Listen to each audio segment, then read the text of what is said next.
Interesting چیز ہے وہ یہ کہ وہ انڈیا اور ہندو کلچر کو وہ جس طرح ہم پاکستان میں پاکستانی اور اسلامک کلچر کو اسی طرح اب بی جے پی کے انڈر پچھلے 20-25 سال میں ایک یہ بڑی ہے اور اب یہ ایک آفیشیل وہ بنتی جا رہی ہے کہ انڈین ہندوازم اور انڈیا فیوز ہو گئے، فیوژن ہو گیا۔ اچھا اب مزے کی بات یہ ہے کہ جو کانگریس والے ہیں وہ اس چیز سے لڑتے رہے ہیں کیونکہ کانگریس والے ہمیشہ یہ چاہتے تھے کہ جناح صاحب ہمارے قائد اعظم پیارے قائد اعظم کی اور پاکستانی ٹو نیشن تھیوری جو ہے اس کا توڑ جو ہے وہ یہ ہے کہ انڈیا کو دکھایا جائے کہ انڈیا سب ریسز کے لیے سب ریلیجنز کے لیے ہے۔ مزے کی بات یہ کہ بی جے پی جب یہ آ کے یہ کرتا ہے تو وہ جو ٹو نیشن تھیوری ہے اس کو زیادہ تقویت ملتی ہے ایک طرح سے، تو اس غصے میں وہ یہ بھی چاہتے ہیں کہ دنیا ان کو دیکھے کہ وہ بہت زیادہ ایک سفسٹیکیٹڈ ایک بہت بڑی قوم ہے، اور وہ یہ بھی چاہتے ہیں کہ پاکستان جو ہے وہ بس چپ کر جائے اور ان کی بات مان جائے۔ اور اس میں جو فنڈامنٹل ایشو ہے وہ یہ کہ حافظ سعید اور سعید الرحمان لکھوی کو دے دو اور کشمیر والے یہ مسئلہ اس پہ بات کرنا چھوڑ دو۔ ارشاد عارف صاحب آپ نے سب کو سنا، میں اس میں خود ہی لیڈنگ ایک سٹیٹمنٹ دے دوں کہ ایک تھیری سرکولیٹ کر رہی ہے ارشاد عارف صاحب جس کو جولائی تھیری کہتے ہیں، اور جولائی تھیری یہ کہتی ہے کہ جولائی میں ایران اور امریکہ کے درمیان ایک فائنل نیوکلیئر ڈیل جو ہے ہو جائے گی جس میں ایران یہ ایگری کر لے گا کہ وہ ڈی نیوکلائز ہوگا، نیوکلیئر ایشو کو پرسیو نہیں کرے گا۔ اس کے بعد جو دوسری مسلم اسٹیٹ جو آف کورس پاکستان ایک نیوکلیئر اسٹیٹ ہے، ہندوستان ہمیں یہ جولائی تھیری یہ کہتی ہے، اس کو آپ کانسپریسی سازش بھی کہہ سکتے ہیں، لیکن جولائی تھیری یہ کہتی ہے کہ ہندوستان اور نریندر مودی کی سرکار ساؤتھ ایشیا کے اندر ٹینشنز کو ریچ اپ کرے گی تاکہ پاکستان زیادہ سے زیادہ روبسٹ طریقے سے ریسپونڈ کرے۔ ہو سکتا ہے کوئی چھوٹی موٹی بارڈر کانفرنٹیشن بلڈ اپ کر لی جائے، اسی لیے برما کے اوپر چھوٹی سی جو ایک کانفرنٹیشن ہے جس کا اعلان کرنے کی ضرورت نہیں تھی، اس کا اعلان کر کے جو ہے ہندوستان کے منسٹرز کی کہہ رہے ہیں کہ یہ پاکستان کے لیے ایک ہم نے ایگزامپل جو ہے وہ سیٹ کر دی ہے۔ میرے ہاتھ میں یہ پیسز ہیں کہ India will carry out military strikes at any place and time, minister ان کے کہتے ہیں۔ پھر لکھا ہے کہ after armies Myanmar strike, Rathore صاحب نے ٹویٹ کیا میسج ٹو پاکستان، اور یہ ساری ڈیٹیلز جو ہیں وہ ہمارے سامنے آ رہی ہیں۔ سو بیسکلی ہے کہ پاکستان کو ایک کارنر میں فورس کیا جائے، اور جب پاکستان سختی سے ریئیکٹ کرنے لگے اور نیوکلیئر ایشو کی بات کرے یا تو پھر دنیا کو یہ دکھایا جائے کہ پاکستان ایک غیر ذمہ دار نیوکلیئر ریاست ہے، اور پاکستان کے اندر جو سول ملٹری ریلیشن شپ کے درمیان جو ٹینشنز پائی جاتی ہیں یا ہمارے یہاں میڈیا میں بھی جو بہت دراڑیں پائی جاتی ہیں نیریٹو کے اندر سول سوسائٹی میں، ان کو ایکسپلائٹ کیا جائے اور پورا ایک کیس جو ہے وہ بلڈ اپ کیا جائے۔ آپ کو کیا سمجھ آ رہی؟ ڈاکٹر صاحب یہ بالکل قرین قیاس بات ہے۔ 2-3 عوامل ایسے ہیں جو انڈیا کو اس پر مجبور کر رہے ہیں۔ نمبر 1 تو یہ ہے کہ ہمیں نظر انداز نہیں کرنا چاہیے کہ آپریشن ضرب عضب اگر کامیابی سے ہمکنار ہوتا ہے تو پاکستان استحکام کی طرف بڑھتا ہے، اور پاکستان کے اندر جو انڈین ایسٹس ہیں وہ اگر بالکل ختم نہیں ہوں گے تو ان کے لیے سپیس بالکل محدود ہو جائے گی، اور پھر جو شرارتیں کراچی میں ہو رہی ہیں، بلوچستان میں ہو رہی ہیں، وزیرستان میں ہو رہی ہیں، ملک کے دوسرے حصوں میں ہوں گے، ان میں خاطرخواہ کمی آئے گی، اور اس کے ساتھ ہی آپ شامل کر لیں اکنامک کوریڈور کو، اس کی وجہ سے بھی پاکستان استحکام اور ترقی اور خوشحالی کی طرف بڑھ سکتا ہے جو بھارت کے لیے قابل قبول نہیں ہے۔ زیدی صاحب جو بات کر رہے ہیں اس میں جو بنیادی نقطہ ہے کہ انڈیا کی خواہش جو ہے وہ یہ ہے کہ ارد گرد کے ممالک یا تو اس کی بالادستی سیاسی، فوجی اور معاشی بالادستی قبول کریں، بھوٹان بن جائیں، نیپال بن جائیں، ورنہ ان کو ملیامیٹ کر دیا جائے، ان کو تقسیم کر دیا جائے، ان کو ٹکڑے ٹکڑے کر دیا جائے۔ تو یہ تھیوری ہے، اور اس میں ظاہر بات ہے ہمارا جو سب سے بڑا ہے ڈیفنس جو کہنا چاہیے، قومی اتحاد کے علاوہ جو ڈیفنس ہو سکتا ہے وہ ہمارا نیوکلیئر پروگرام ہے، اور نیوکلیئر پروگرام ہی کے حوالے سے وہ ہمیں متعون ماضی میں بھی کرتا رہا ہے، اب بھی کر رہا ہے اور آئندہ بھی کر سکتا ہے، کیونکہ اگر ہمارا نیوکلیئر پروگرام موجود ہے تو پھر 1971 کی طرح کا کوئی حادثہ رونما نہیں ہو سکتا، اور یہ غم انڈیا کی قیادت کو کھائے جا رہا ہے۔ دیکھیے یہ جو راٹھور صاحب نے کہا، اس سے پہلے منوہر پوریکر بات کر چکے ہیں کہ جی ہم تو دہشت گردی کو پراکسی کے طور پر استعمال کریں گے، پاکستان کے خلاف بھی جہاں جہاں دہشت گردی کا مقابلہ دہشت گردی سے کریں گے، کانٹے سے کانٹا نکالنا، انہوں نے کہا کانٹے سے کانٹا نکالنا جو ہے، اور یہ ساری چیزیں جو ہیں وہ اس تھیوری کو مضبوط کرتی ہیں کہ انڈیا کے کچھ نہ کچھ عزائم ہیں۔ لیکن میاں نواز شریف صاحب افسوس یہ ہے کہ انہیں کھل کر اس ایشو پر بولنا چاہیے۔ انہوں نے کشمیر کے ایشو پر بان کی مون سے بات کی، لیکن سر بول تو رہے ہیں، پرائم منسٹر کی سٹیٹمنٹس تو آ رہی ہیں، آپ کیا چاہتے ہیں کہ پرائم منسٹر ہندوستانی پرائم منسٹر کی طرح ریٹریکل سٹیٹمنٹ تو آ رہی ہے نواز شریف کی؟ نہیں، بالکل نہیں، میں نہیں چاہتا، میں بالکل اس کے حق میں نہیں ہوں کہ ہم اس اشتعال انگیزی کا حصہ بنیں جس کی طرف ہمیں انڈیا دھکیلنا چاہتا ہے، لیکن ہمیں غافل بھی نہیں ہونا چاہیے اور مایوسی بھی قوم کے اندر نہیں پیدا ہونی چاہیے۔ جب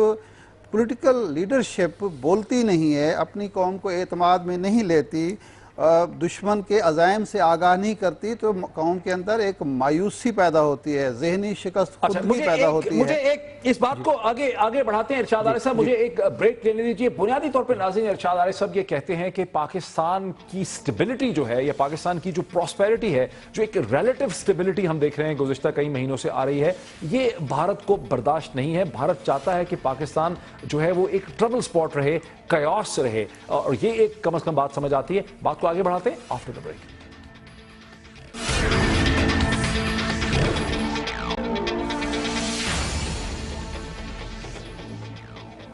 ناظرین ویلکم بیک۔ ناظرین وقفے سے پہلے ہم نے آپ کو کچھ نقشے جو ہیں، میپس تو دکھائے ہی ہم نے کہ پاکستان چائنا اکنامک کوریڈور یا گوادر پورٹ کی کیا امپورٹنس ہے، اور یہ میپ دوبارہ بھی آپ سکرین پہ دیکھ سکتے ہیں کہ گوادر کیسے ایک انتہائی اسٹریٹجک جگہ پہ لوکیٹڈ ہے اور کیسے ویسٹرن چائنا کو یہ عربین سی کے ساتھ کنیکٹ کرتا ہے۔ اور دوسرا میپ آپ کو یہ بھی دکھاتا ہے کہ کیسے چائنا کی جو ٹریڈ، فائنینشیل، اکنامک جو ولنریبلٹی ہے اسٹریٹ آف ملاکا میں، وہ ریڈیوس ہو جاتی ہے، وہ کم ہوتی ہے اگر چائنا کا ٹریڈ فیوچر میں پاکستان سے گزرتا ہے۔ یہ تو پیورلی اسٹریٹجک چیزیں ہیں، لیکن ایک بڑا انٹرسٹنگ نقطہ جو ہے وہ میں اپنے گیسٹ کے ساتھ آگے بڑھاتا ہوں، آپ لوگوں کی اجازت سے آپ کو بھی ساتھ کرتا ہوں۔ سر ایک اور بھی چیز ہے ایئر مارشل صاحب اور مشرف زیدی صاحب، 2008 کے بعد جب پاکستان میں الیکشن ہوئے اور امریکہ کے اخبارات، امریکہ کی حکومت اور پاکستان کے اندر ایک سول سوسائٹی اور بہت سے لوگوں کی طرف سے بارہا ایک نیریٹو شیپ کیا گیا، جس نیریٹو کی باٹم لائن یہ تھی، جیسے امن کی آشا فار انسٹنس جو ہے اس کو اگر آپ دیکھیں، اس کی جو مین سگنیفیکنس یہ تھی کہ پاکستان کی نجات یہی ہے کہ پاکستان بھارت کی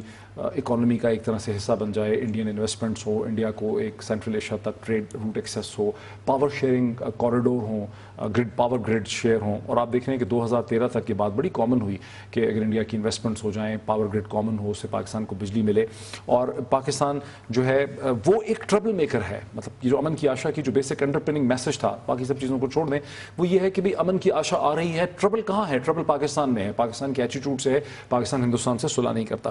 پاکستان چائنا میں صرف اسٹریٹ کر دوں، پھر آپ اس کی ضرور ڈائسیکشن کریں۔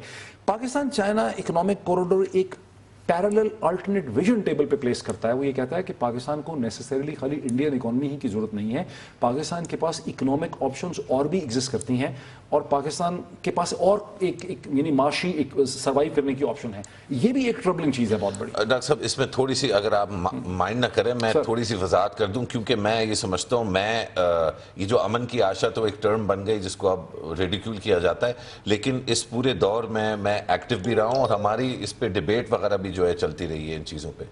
سب سے پہلے تو میں یہ کہوں گا سر کہ امن کی آشا کا مطلب یہ نہیں تھا کہ صرف انڈیا ہی جو ہے وہ جواب ہے۔ میں سمجھتا ہوں کہ امن کی آشا چاہ یہ رہا تھا کہ ہندوستان اور پاکستان میں نارملائزیشن ہو۔ As an advocate of normalisation پچھلے 8-10 سال سے میں بھی یہ ایڈوکیٹ کرتا رہا ہوں کہ ہماری بڑی کلیئر ایک نارمل ریلیشن شپ ہونی چاہیے، اور اس کا جو بیسس ہونا چاہیے وہ اقتصادی معاملات ہونے چاہیے۔ لیکن اس کا یہ مطلب نہیں تھا کہ کبھی بھی کسی نے یاد نہیں کیا کہ امن کی آشا اور دوسرے نیریٹو کو سیپریٹ رکھ رہا ہوں۔ امن کی آشا تو میں نے لیکن میں کہہ رہا ہوں کہ امن کی آشا کا انڈرپننگ یہ تھا کہ پاکستان کو اپنے ایٹیٹیوڈ میں تبدیلی پیدا کرنی ہے، نہیں تھا، وہاں تو کوئی اتنی بڑی چیز نہیں تھی نا، یہاں زیادہ بڑی چیز۔ میں نے تو انڈین اخباروں میں بھی لکھا ہے، پاکستانی اخباروں میں بھی لکھا ہے، ویسٹرن اخباروں میں بھی لکھا ہے، ٹی وی پہ بھی، آپ کے شوز پہ بھی یہ بولا ہے، اور اب پھر سے یہ بول رہا ہوں کہ اس میں بڑا ملک جو ہے وہ ہندوستان ہے۔ اگر ہندوستان یہ سمجھتا ہے کہ پاکستان نے زیادہ غلطی کی ہے، پھر بھی واجب جو ہے ہندوستان پہ بنتا ہے کہ وہ اپنے ایٹیٹیوڈ کو چینج کرے۔ لیکن اب ہم زیادہ ہسٹری میں چلے گئے ہیں، جو آج ہم بات کر رہے ہیں وہ تو یہ ہے کہ اب وہ جگہ تو رہی نہیں۔ اب میرا جیسا آدمی جو پچھلے 10 سال سے یہ کہہ رہا ہے کہ کچھ بھی ہو نارملائز کرنا ضروری ہے ہندوستان کے ساتھ، جو باتیں وہ کرنا چاہ رہے ہیں وہ کرتے ہیں، جن باتوں سے وہ تھوڑا شرماتے ہیں ان باتوں کو شرمیلے اس میں ہم وہ کر لیں، لیکن اپنا موقف ہم نے نہیں بدلنا۔ لیکن مارشل صاحب یہ ٹھیک ہے جو مشرف کہہ رہے ہیں، یہ صحیح ہے, یہ ایک امپورٹنٹ آرگومنٹ ہے, لیکن ہم نے یہ بھی تو دیکھا نا کہ گزشتہ 2-3 برس میں جتنا زیادہ پاکستان کی طرف سے خواہش کا اظہار کیا گیا ہے ہندوستان سے بہتر تعلقات کا, ہندوستان اتنا ہی پیچھے ہٹتا چلا گیا, اور اکثر جو ایکسکیوزز تھے پیچھے ہٹنے کے وہ بڑے ٹریویل قسم کے تھے, وہ کوئی کنونسنگ ایکسکیوزز نہیں تھے جس طرح سے ڈائلاگ وغیرہ. تو یہ یعنی نیٹ میسج یہ ہے کہ جتنا زیادہ پاکستان بھارت کو اپروچ کرتا رہا بہتر تعلقات کے لیے, اتنا بھارت پیچھے ہٹتا رہا. دیکھیں جو مشرف صاحب کہہ رہے ہیں وہ ہماری وش ہے, ہم چاہتے ہیں, ہم سب کی وش ہے. کون نہیں چاہتا کہ ہمسائے ملک کے ساتھ آپ کے تعلقات اچھے ہوں. And if at all Pakistan ایک ریلیٹیولی چھوٹا ملک ہے.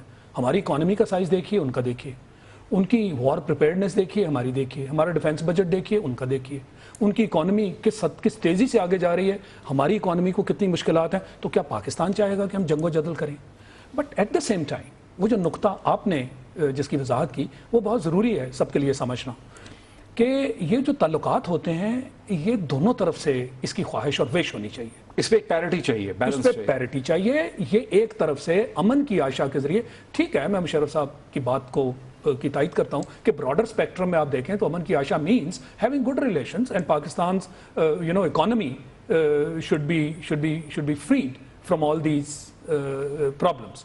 مگر بات وہیں آ جاتی ہے کہ کیا آپ نیپال, بھوٹان, سکم, مالدیو, بنگلہ دیش جو کہ بھارت کی شاید خواہش ہے, ان ٹرمز پہ آپ ریلیشن شپ قائم کرنا چاہتے ہیں؟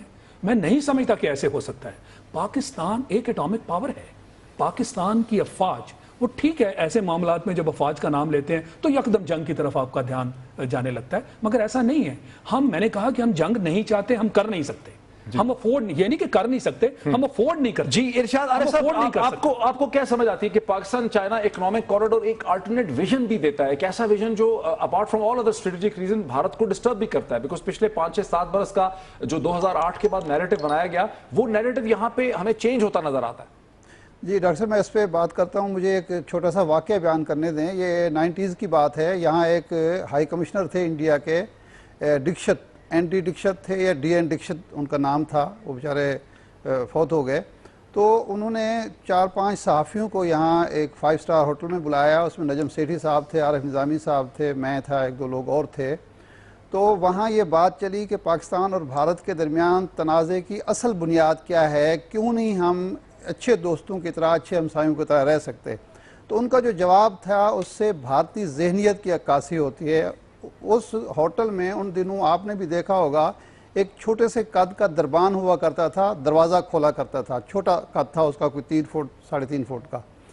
تو انہوں نے کہا, اور ہمارے ہاں ان دنوں شہرت تھی عالم چنا کی, انہوں نے کہا کہ اگر یہ بونا جو دروازے پر کھڑا ہے یہ دعویٰ کرے کہ مجھے عالم چنا کے برابر سمجھا جائے تو کیا آپ لوگ اس کی تائید کریں گے؟ یہ ان کا جواب تھا. اور یہی اصل میں بھارتی ذہنیت ہے جس کی وجہ سے اس کے کسی ہمسائے کے ساتھ اچھے تعلقات کبھی بھی نہیں رہے. بنگلہ دیش کے ساتھ بھی اس وقت اچھے تعلقات ہوتے ہیں جب وہاں عوامی لیگ کی حکومت ہو. اب آتے ہیں اکنامک کوریڈور. اکنامک کوریڈور کی ناکامی بھارت کا سب سے بڑا مسئلہ ہے, سب سے بڑا خواہش ہے. اس لیے کہ 2-3 چیزیں ہوتی ہیں, ہماری ترقی اور خوشحالی کا راستہ بھی کھلتا ہے اور اس کے ساتھ ہی دفاع کا راستہ بھی کھلتا ہے. دونوں صورتیں قابل قبول نہیں ہیں انڈیا کے لیے. لیکن ایک بات میں اور بھی کہوں گا, پاکستان کے اندر جو گماشتے ہیں انڈیا کے, انہوں نے یہ ویسٹرن روٹ کو جو حکومت سے منوا لیا ہے کہ پہلے اس کی تعمیر ہوگی, پھر ہم سینٹرل پہ جائیں گے, پھر ہم ساؤتھ پہ جائیں گے. تو میں سمجھتا ہوں یہ بھی ایک غلطی ہم سے ہوئی ہے, کیونکہ ویسٹرن روٹ جو ہے وہ تربت سے گوادر سے تربت, تربت سے خزدار, خزدار سے یوب, یوب سے جو ہے جنوبی وزیرستان, ٹانک سے گزرتا ہے, جو انتہائی دشوار گزار علاقے بھی ہیں, جہاں مسلسل ڈسٹربنس موجود ہے, شور زدہ علاقے ہیں. تو چاہے یہ جا رہا ہے کہ اس روٹ کا آغاز ہی, تعمیر کا آغاز ہی نہ ہو سکے, کیونکہ اس کی وجہ سے, اور پھر اسی لیے تاکہ یہ اگر آغاز ہوتا ہے تو پاکستانی فوج کو اس کی حفاظت کے لیے وہاں رہنا پڑے گا, اور پاکستانی فوج الجھ کر رہ جائے گی کہ وہاں وہ صرف حفاظتی انتظامات کرے. تو یہ سارے معاملات جو ہیں بھارت کے لیے تشویش کا باعث ہیں, تکلیف کا باعث ہیں. ویری انٹرسٹنگ ارشاد عارف صاحب, مجھے ایک بریک لینے دیجیے, بہت انٹرسٹنگ ہے. اور چونکہ آپ نے بنگلہ دیش کا ذکر بھی کیا, وہاں نریندر مودی صاحب نے کہا کیا کہا, وہ بھی ہم آپ کو سناتے ہیں آفٹر دی بریک.